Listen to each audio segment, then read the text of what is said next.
जिनको लड्डू गोपाल की अनुभूति नहीं हुई है, या कि वो समझते हैं कि लड्डू गोपाल कोई अनुभूति नहीं कराते, हम तो इतने दिनों से रखे हुए हैं, हमारे घर में लड्डू गोपाल हैं, हम सेवा भी कर रहे हैं लेकिन हमें तो कोई अनुभूति नहीं होती।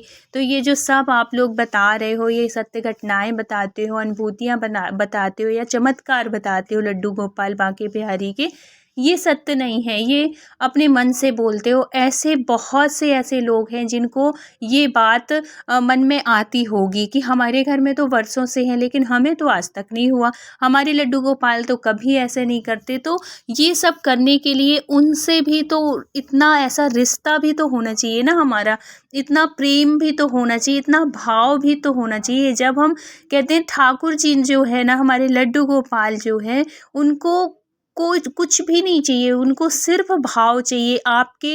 ये ज़रूरी नहीं ना वो मांगते हैं कि हमें रोज़ ही मिठाई का भोग लगाओ, या कि हमें खूब भरे रहो हमारे पास फल फूल मेवा मिष्ठान, उनको ये सब कुछ की ज़रूरत नहीं होती। बस उनको भाव दो, भाव के साथ आप जिस चीज़ का भी भोग लगाओगे, अगर आप भाव के साथ मिश्री भी रख दोगे ना तो वो स्वीकार कर लेते हैं। लेकिन ये सब चीज़ के लिए जब आपको अनुभूति होंगी, और तब आपको ये अनुभूतियाँ होती हैं जब हमारा जो मन है वो निश्चल हो, निष्कपट हो, और उनके प्रति भाव हो, श्रद्धा हो, आपकी भक्ति हो, तब लड्डू गोपाल भी आपको अनुभूतियाँ कराने लगते हैं।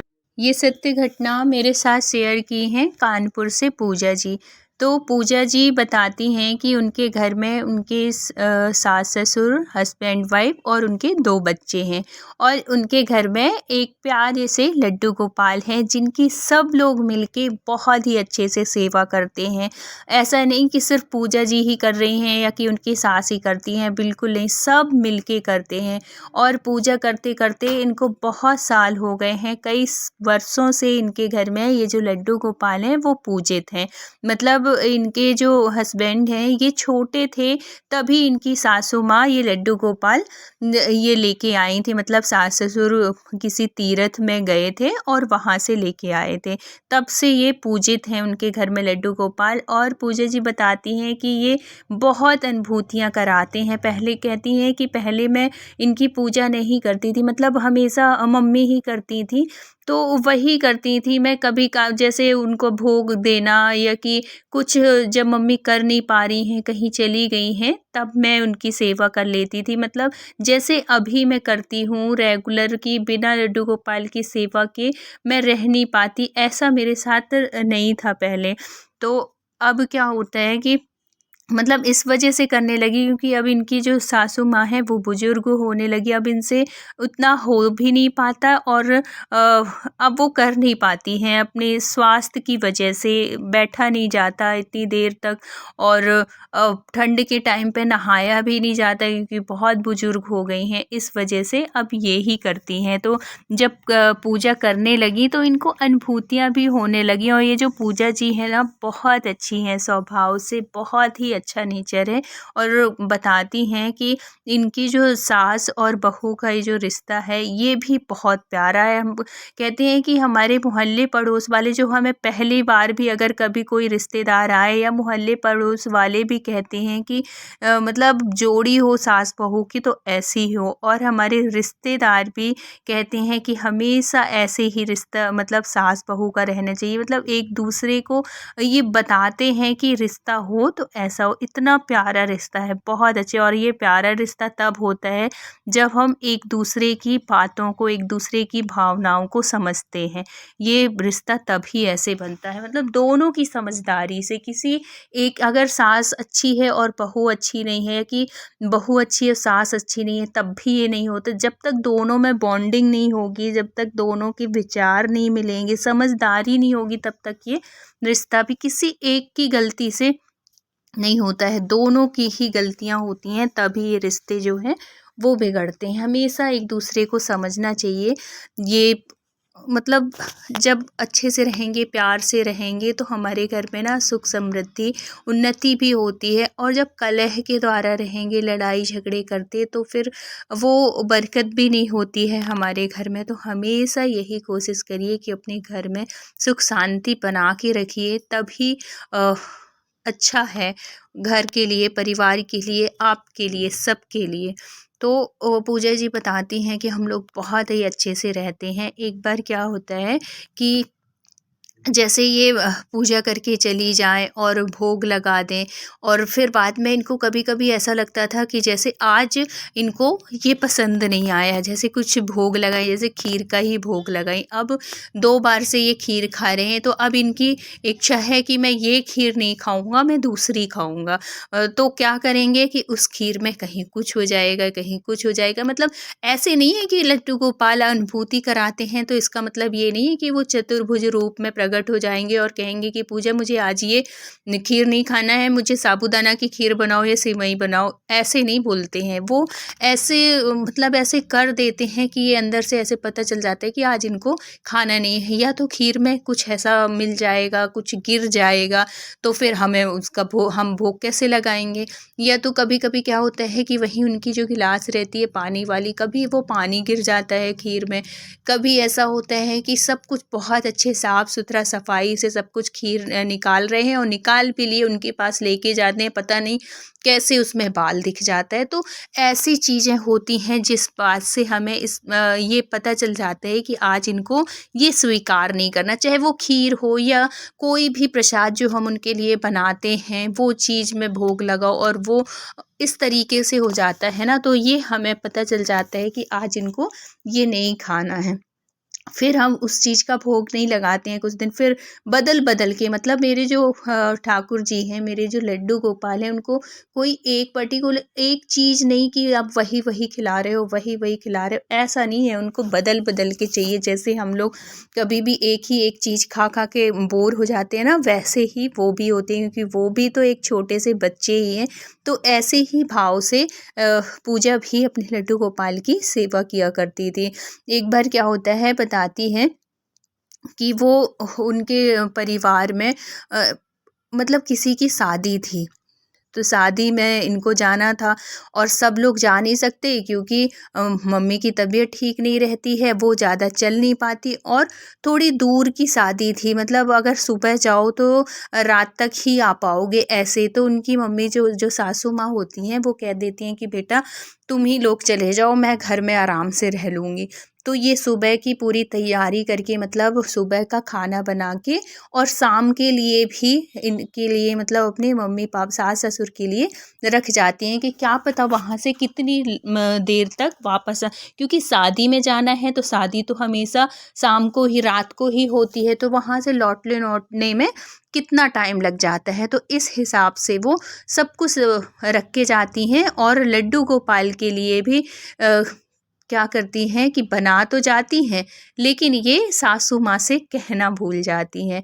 अब ये तैयार होने लगती हैं, सब कुछ सब बना जाती हैं और कहती हैं कि मम्मी आप लोग शाम को, अभी दोपहर का तो दे के जाती हैं, मतलब नाश्ता वास्ता करा के जाती हैं सब कुछ, और कह देती हैं कि मैंने खाना बना लिया है, जब भी आप दोपहर में भोग लगाएंगे, मतलब अपने लिए वो करेंगे, तो पहले लड्डू गोपाल को लगा दीजिएगा, फिर आप खा लीजिएगा, ऐसे करके और फिर चली जाती हैं। अब ये हस्बैंड वाइफ और इनके दोनों बच्चे अब ये वहाँ चली तो जाती हैं। अब होने लगती है सुबह से, मतलब निकले लेकिन वहाँ पहुँचते हैं लोग दोपहर में लंच के टाइम पे। फिर वहाँ लंच करती हैं, एक बार फ़ोन कर लेती हैं अपनी सासू माँ को कि माँ आपने भोग लगा दिया, आपने खाना खा लिया? तो वो कहती हैं कि हाँ बेटा खा लिया, ऐसे करके। अब क्या होता है दोपहर में लंच, ये मतलब दोपहर का भोजन ये लोग भी कर लेते हैं। अब शाम की शादी के लिए तो आए ही थे, क्लोज़ रिश्तेदार की शादी थी किसी ससुराल पक्ष में ही, तो उनके यहाँ आए हुए थे। अब क्या होता है शाम की शादी की तैयारी होने लगती है, बारात आने वाली होती है, लेकिन ये कहती हैं कि अपने हस्बैंड से कहती हैं कि जल्दी चलते हैं, मम्मी भी अकेली हैं और लड्डू गोपाल को भी छोड़ के आई हूँ, और क्या पता मम्मी उठ पाती हैं नहीं उठ पाती हैं, क्योंकि शाम का टाइम है, और वही है ना, बड़े बुजुर्ग एक बार अगर बिस्तर में चले गए तो उनका उठना थोड़ी मुश्किल हो जाता है, क्या पता कर पाती हैं नहीं कर पाती, ये सोच के तो वो कहते हैं कि अरे अब इतनी टाइम तक रुके हैं तो अब शादी थोड़ी सा हो जाए, जयमाल हो जाए, फिर चलते हैं। जयमाल होते होते उनको बहुत टाइम हो जाता है। मतलब इन लोगों को ये था कि 8 साढ़े 8 बजे तक अपने घर आ जाएंगे, लेकिन 8:30 बजे तो जयमाल ही शुरू हुआ। और अब जब जयमाल हो जाएगा तब फिर बाद में आएंगे। फ़ोटो वोटो का तो जो सिस्टम होता है ना, वही तो करके आना था, तभी तो पता चलेगा कि शादी में कौन कौन आया है। तो ये सब चीज़ होती है, इनकी फ़ोटो वोटो क्लिक होती हैं, फिर ये लोग निकलते हैं। अब निकलते खाना वाना सब खाते, लेकिन इनका जो ध्यान था वो घर में ही था कि क्या पता लड्डू गोपाल सोए कि नहीं, क्योंकि रात हो गई थी। अब जयमाल 8 साढ़े 8 बजे शुरू हुआ, अब इनका सब कुछ होते होते 9:30 बज गए। अब ये परेशान होने लगती हैं कि घर पहुँचते पहुँचते 11 साढ़े 11 बज जाएंगे। क्या पता लड्डू गोपाल को मम्मी ने सुलाया है नहीं सुलाया, अब मैं कैसे बोलूं कि आप सुला दो, क्या उनकी भी हिम्मत होती है कि नहीं होती। अब ये परेशान हो जाती हैं कि मम्मी लोगों ने भी खाना खाया कि नहीं खाया, ऐसे करके बहुत परेशान हो जाती हैं। अब हस्बैंड से कहती हैं तो हस्बैंड भी कहते हैं, अब उनके भी दोस्त यार मिल गए, सब भाई कुटुंब के, तो वो भी बतियाने में लग गए। अब कैसे निकले, निकलते निकलते निकलते निकलते इनको 10:30 बज जाते हैं। अब इनकी बेचैनी सी होने लगती है कि वहाँ क्या हो रहा होगा, और यही एक जो जिम्मेदार इंसान होता है ना, उसकी वो रहती भी है कि भाई हमारे घर में बड़े बुजुर्ग हैं, हमारे घर में एक बच्चा मतलब लड्डू गोपाल है, उनकी भी जो रूटीन है कि 9 साढ़े 9 बजे 10 बजे तक वो उनको शयन करा देती थी, लेकिन अब 11:30 बज गए। अब क्या पता सुलाई भी है मम्मी की नहीं सुलाई, उनको भूख लगा भी है कि, यही सब चिंता में। और फिर अपने हस्बैंड से कहती हैं, निकलते निकलते फिर उनको वही बहुत लेट हो जाती हैं। अब निकल तो आए, लेकिन उसी चिंता में कि क्या पता लड्डू गोपाल सोए हैं कि नहीं। अब आते आते इनको 11:30 बज जाते हैं, 11:30 12 का ऐसा टाइम हो जाता है। मतलब आज इतनी रात हो जाती है, बेल बजाती हैं। मम्मी तो सो गई थी, लेकिन पापा जी जग रहे थे। पापा जी ने दरवाज़ा खोला, इतने में हम लोग आए, मम्मी भी जग गई थी। अब मैं जाके सीधे हाथ मुँह धुल के सीधे मंदिर के पास जाती हूँ कि मेरा लड्डू बैठा होगा। देखी तो लड्डू गोपाल बढ़िया मस्त नींद में सो रहे थे। बहुत मुझे देख के इतनी खुशी हुई, इतनी खुशी हुई कि चलो मेरा लड्डू गोपाल सो गया, अब कोई चिंता नहीं है। और है तो मैंने फिर मम्मी तो जग गई थी, तो मैंने मम्मी से पूछा, मम्मी आप परेशान हो गई ना, और सुलाई आप ही सुलाई? बोले कि हाँ बेटा, अब मैं आगे हाथ मुँह धुला, बैठ मैं तुझे एक बात बताती हूँ। तो उनको लगा कि पता नहीं क्या हो गया, तो पहले तो मुझे बुलाया, फिर बाद में मुझे गुस्सा से बोली कि एक बात बता, जब तू जा रही थी तो तू मुझे ये नहीं कह के जा सकती थी कि मम्मी शाम का इनको भोग लगा देना, या कि मुझे लगा कि शायद तू वहाँ पे मंदिर में रख दी होगी लड्डू गोपाल के पास, इसलिए मैंने ध्यान भी नहीं दिया।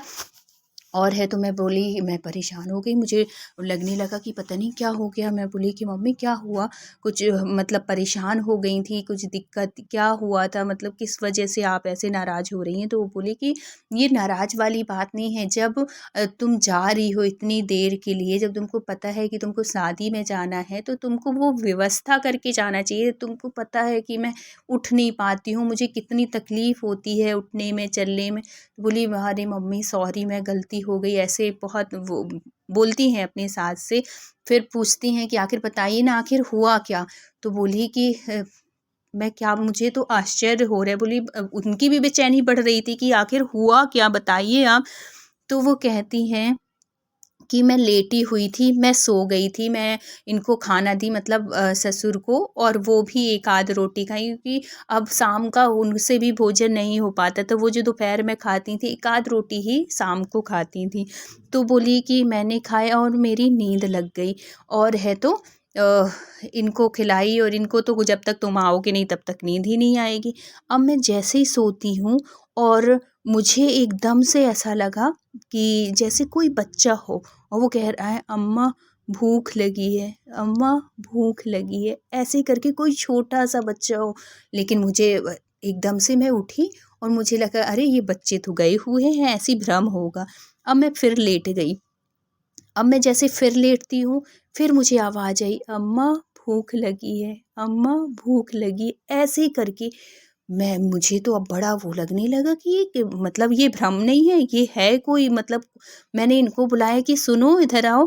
तो ये भी आए पास में और बोले कि क्या हुआ, आपको चाहिए? तो मैंने बोला नहीं, मुझे ऐसा लग रहा है जैसे कोई बच्चा मतलब भूखा हो और कह रहा हो कि अम्मा मुझे भूख लगी है। तो बोले कि कोई होगा दरवाजे-अरवाजे में। बोले कि दरवाजे में इतनी रात में इतना छोटा बच्चा कौन होगा? फिर मुझे एकदम से ध्यान आया कि लगता है पूजा भगवान इनका लड्डू गोपाल के पास कुछ भोजन पानी की व्यवस्था करके नहीं गई है क्या? मैं तुरंत उठती हूँ, हाथ मुँह अच्छे से धुलती हूँ, मंदिर के पास आती हूँ और देखती हूँ कि उनके पास तो कुछ भी नहीं रखा है। वो तो ऐसे ही बैठे हैं, जो तुम सुबह भोग लगा दी थी, जो हमने प्रसाद लिया था दोपहर का, वही भोग खाए और वो तो ऐसे ही बैठे हैं। फिर मुझे लगा ये कोई और बच्चा नहीं, ये तो मेरा लड्डू गोपाल, मेरा नंदलाला है, जो कि मुझे बुला रहा था कि अम्मा मुझे भूख लगी है। मतलब तब इनको भी ये जो थी पूजा जी, इनको भी इतना वो लगता है, इतना दुःख लगता है इस बात का कि बताओ, मैं वहाँ पे इतने 56 पकवान खा के आई और यहाँ पे मेरा लड्डू गोपाल ऐसे ही रह गया। मेरी कितनी बड़ी गलती हुई कि मैं बना के भी गई, लेकिन मैं उसके पास नहीं रख गई। लेकिन फिर बहुत-बहुत धन्यवाद देती हैं अपनी माताजी, मतलब सासू माँ का भी, कि उनकी वजह से वो भूखे नहीं रह पाए। और एक बच्चे की भांति कि जैसे एक माँ नहीं होती तो हमेशा बच्चे जो होते हैं छोटे-छोटे, हमेशा दादी या बुआ से, जो भी घर में होते हैं, उनसे माँग लेते हैं ना कि दादी मुझे खाना दे दो, बुआ मुझे खाना दे दो, मुझे भूख लगी है। इस तरीके से वो भी एक अनुभूति कराए कि मैं हूँ, मतलब जो भगवान जो लड्डू गोपाल से इतना जब हमारा प्रेम हो जाता है, जब इतना भाव मतलब जुड़ जाता है एक दूसरे से रिश्ता, तो ऐसी अनुभूतियाँ होना स्वाभाविक होती है। ऐसी अनुभूतियाँ होती हैं भक्तों को, जैसे कि पूजा जी की सासू माँ को हुई, क्योंकि वो उनको बहुत पूजती थी। मतलब उनकी पूरी ज़िंदगी लड्डू गोपाल की सेवा में उन्होंने लगा दिया था और अब बुजुर्ग हो गई थी, उनका स्वास्थ्य सही नहीं रहता था इस वजह से, लेकिन मन से वो अभी भी लड्डू गोपाल की सेवा करती हैं। और जैसे कि ये पूजा जी भी अब करती हैं, तो ऐसी अनुभूति उनके साथ हुई और उन्होंने ये घटना शेयर की। तो ये अ, आश्चर्य वाली बात नहीं है, ऐसी अनुभूतियाँ भक्तों को होती रहती हैं। तो अगर वीडियो अच्छा लगा हो तो please like, share and subscribe करिएगा। मिलते हैं किसी नेक्स्ट सत्य घटना के साथ। जब तक अपना ख्याल रखिए, अपनों का ख्याल रखिए। Thank you so much full watch करने के लिए। राधे राधे।